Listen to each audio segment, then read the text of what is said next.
የካሜሮን ካቶሊካዊት ቤተክርስቲያን ለታሪካዊው የርዕሰ ሊቃነ ጳጳሳት ሐዋርያዊ ጉብኝት ዝግጅት ጥሪ እንዲደረግ አቀረበች።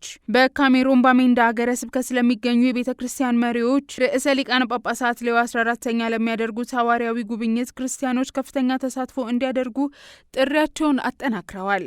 መጋቢት 28 ቀን 2018 ዓ.ም በተላለፈው ሐዋርያዊ መልእክት በሀገረ ስብከቱ የጉብኝቱ ዋና አስተባባሪ ክቡር አባ ዊሊያም ኔይባ መጪው የቅዱስነታቸው ጉብኝት ለሀገሪቱ የጸጋ የፈውስና የተስፋ ጊዜ እንደሆነ ገልጸዋል። አባ ሞንሰን ዊሊያም በካሜሮን ባሜንዳ በሚደረገው ሐዋርያዊ ጉብኝት መንፈሳዊና ማህበራዊ ጠቀሜታን አጉልተው በመግለጽ ክርስቲያኖችና ሁሉም በጎ ፍቃድ ያላቸው ሰዎች በጸሎት እንዲዘጋጁና በንቃት እንዲሳተፉ አሳስበዋል። አባ ሞንሰን በመልእክታቸው የቅዱስ አባታችን ጉብኝት ልዩ መሆኑን በመግለጽ ይህ ጉብኝት እንደ ሌሎች ሐዋርያዊ ጉብኝቶች ሳይሆን በሀገራችንና በሀገረ ስብከታችን ያሳለፍናቸውን በርካታ ውጣ ውረዶች መለስ ብለን እንድናሰላስል ያደርገናል። ርዕሰ ሊቃነ ጳጳሳቱ የሰላም ልዑክ በመሆናቸው ለሀገራችን ልዩ ሰላም ይዘውልን ይመጣሉ በማለት ተናግረዋል።